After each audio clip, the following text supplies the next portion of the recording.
Bonjour à tous, je m'appelle Romain, je suis ostéopathe, enseignant et coach certifié et aujourd'hui on va parler de posture et plus principalement de la souris et de l'endroit où on la pose sur le bureau.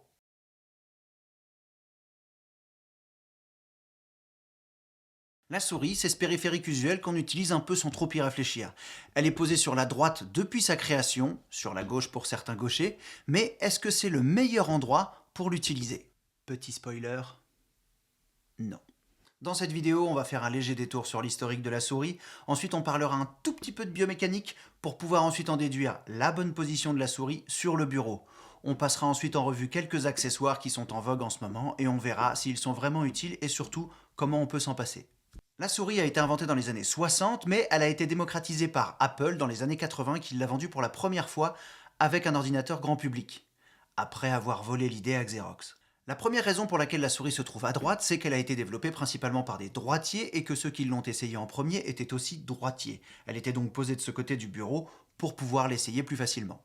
Elle a ensuite été présentée comme ça pour faire la promotion des ordinateurs dans la communication, mais aussi dans les magasins. Et nous voilà dans un monde où la souris est à droite. Il faut se rappeler qu'au lancement, la souris c'était un accessoire supplémentaire. Jusque-là, on faisait tout avec un clavier. Donc ce n'était pas encore un réflexe d'utiliser la souris et on l'a utilisé de plus en plus avec le temps à mesure que les logiciels se sont développés. L'autre chose importante à cette période est qu'on ne passait pas autant de temps qu'aujourd'hui derrière un ordinateur. On passait du temps à le programmer, ensuite il réfléchissait. Mais on ne passait pas 8 heures par jour assis à un bureau derrière un ordinateur. Pour comprendre mieux comment bien positionner sa souris, on va faire un tout petit peu de biomécanique. Quand on pense à la souris et aux douleurs que ça peut entraîner, on pense au fameux syndrome du canal carpien, la maladie des secrétaires. Mais pour bien comprendre d'où vient le problème, il faut remonter un tout petit peu plus haut et s'intéresser à l'articulation de l'épaule. L'épaule, c'est l'articulation la plus mobile du corps. Elle est mobile dans tout un tas de paramètres, mais celui qui va nous intéresser aujourd'hui, c'est le paramètre de rotation.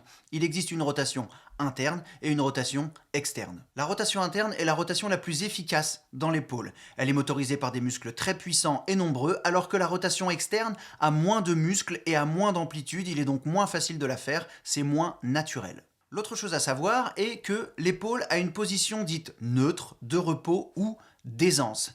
Cette position est liée à l'anatomie de l'articulation gléno-humérale. C'est l'articulation qu'il y a entre la scapula, autrement appelée l'omoplate, et l'humérus, l'os du bras. Pour être en position d'aisance, les avant-bras doivent être orientés de 30 degrés vers l'intérieur. C'est la position qu'on va prendre naturellement lorsqu'on va s'asseoir à une table et qu'on va poser les mains. C'est la position dont on va se servir pour écrire, c'est la position dont on va se servir pour faire des choses manuelles précises, et c'est accessoirement ce qu'on va utiliser pour manger.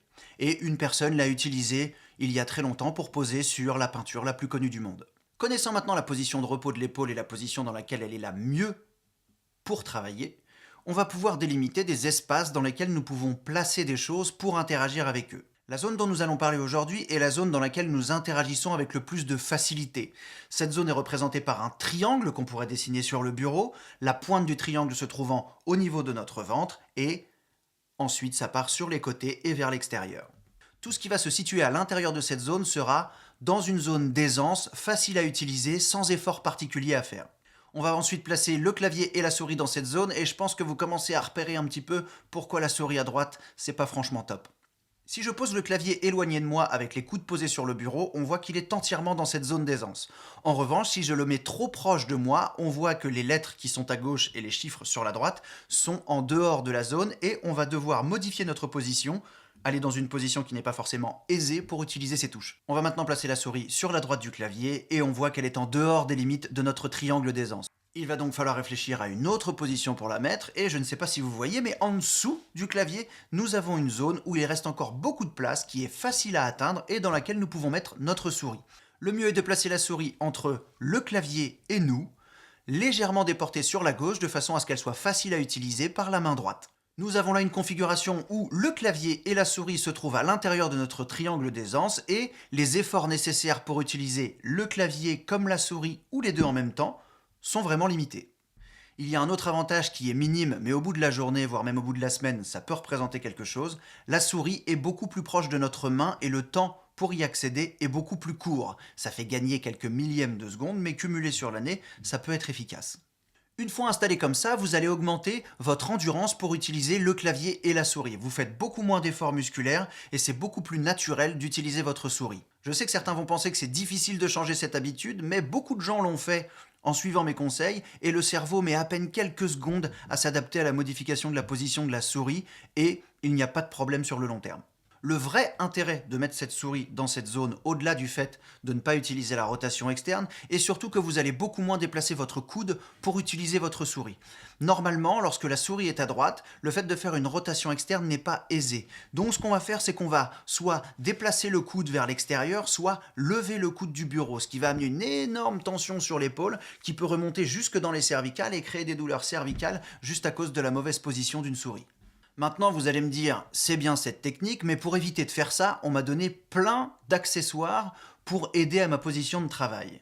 Le premier, et celui dont tout le monde me parle, ce sont les chaises avec des accoudoirs. Et bien justement, parlons-en.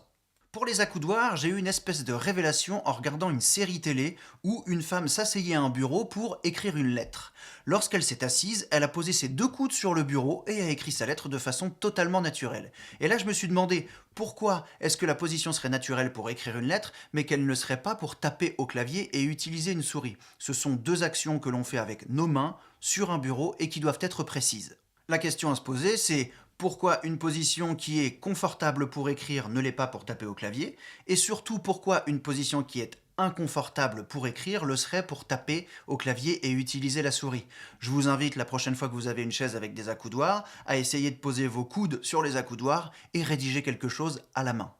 L'autre argument qui me pousse à vous conseiller de poser vos coudes sur le bureau, c'est la largeur des accoudoirs. En effet, lorsqu'on tape au clavier, on va avoir des mouvements des coudes vers l'intérieur et vers l'extérieur pour atteindre les lettres ou les chiffres ou les touches qui sont à l'extérieur du clavier. Ce mouvement se fait sur quelques centimètres, mais lorsqu'on est sur un accoudoir, on ne se sent pas à l'aise, on a peur que le coude tombe à l'extérieur de l'accoudoir, à l'intérieur de l'accoudoir. Donc on se force à garder les coudes immobiles tout en tapant, mais on perd du naturel dans le mouvement et surtout on crispe toute une zone juste pour pouvoir accéder correctement à notre clavier tout en gardant les coudes sur l'accoudoir. Le bureau règle ce problème, il y a toute la place nécessaire pour aller vers l'intérieur, vers l'extérieur, vers l'avant et vers l'arrière.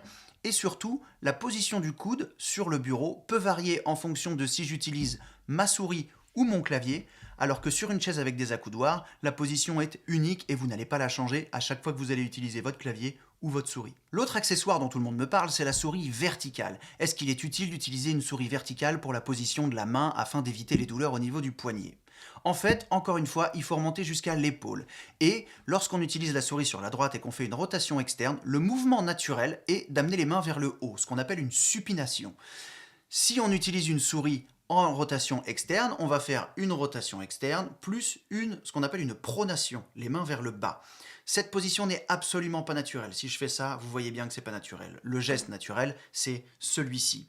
Donc, lorsqu'on utilise la souris avec une rotation externe, on cumule deux paramètres, rotation externe de l'épaule et pronation de la main, pour utiliser un accessoire. Le geste naturel, et on peut reprendre encore une fois la photo de Mona Lisa, lorsque je vais mettre mes mains vers l'intérieur, je vais faire une pronation et naturellement, ma main va venir se poser sur la souris et il sera assez facile d'utiliser ma souris en venant poser ma main tout à fait naturellement et l'utiliser sans avoir à réfléchir sur ma position ou à modifier la position de ma main juste pour utiliser un accessoire. Donc, pour la souris verticale, vous avez mon avis, au lieu de modifier le sens dans lequel est positionnée la souris, il vaut mieux modifier l'endroit où se trouve la souris pour utiliser une souris de façon tout à fait normale. Pour les plus anciens d'entre vous, vous allez me parler de ce qu'on appelait le trackball. Le trackball, c'est une souris qui ne se déplace pas. À la place de déplacer la souris, on tourne une boule sur une espèce de socle et ça nous permet d'utiliser une souris sans jamais déplacer la main. À l'origine, ce trackball, il a été inventé parce que quand les souris avaient encore des boules en dessous, comme ça, il fallait faire des déplacements incroyables pour accéder d'un coin à l'autre de l'écran avec la souris et on n'arrêtait pas de déplacer et ça faisait un bruit énorme toute la journée et il fallait surtout faire de très grands gestes. Donc il nous fallait de la place et sur les bureaux où il n'y avait pas de place, on utilisait des trackballs. Il est encore utilisé aujourd'hui notamment dans les studios de musique où les surfaces allouées au clavier et à la souris sont beaucoup trop petites, donc on pose ça là et ça permet d'utiliser une souris de façon simple. Aujourd'hui, on peut encore les utiliser de façon simple et efficace. La seule chose à faire, c'est comme pour la souris, au lieu de le mettre à droite du clavier, on le pose en dessous. Enfin, on passe à mes accessoires préférés qui sont les supports pour poignets. Depuis des années, il existe des petits supports qu'on pose juste en dessous de la souris pour poser le poignet. Il en existe qui sont intégrés au tapis de souris et depuis quelques mois, voire quelques années, il existe de tout petits accessoires qu'on vient poser sous la main et qui suivent le poignet pendant qu'on utilise la souris. Cet accessoire a une utilité lorsqu'on utilise la souris sur la droite. Lorsqu'on va mettre la souris sur la droite et qu'on va faire une supination à la place d'une pronation, on va également ajouter un paramètre qui n'est absolument pas naturel pour la main dans cette position, c'est qu'on va faire une légère flexion du poignet. Cette flexion du poignet va légèrement décoller le bas de la main, ce qu'on appelle les éminences ténard et hypoténare, ça va les décoller et elles vont se retrouver dans le vide. Pour compenser ça, on met un petit coussin ou un petit accessoire qui va nous permettre de reposer le poignet lorsqu'on utilise la souris à droite. Et il se passe un truc assez incroyable lorsqu'on met la souris sous le clavier, qu'on est en rotation interne et en pronation totalement naturelle, eh bien la main va se poser tranquillement sur le bureau sans avoir d'effort à faire et notre petite flexion de poignet va être totalement naturelle.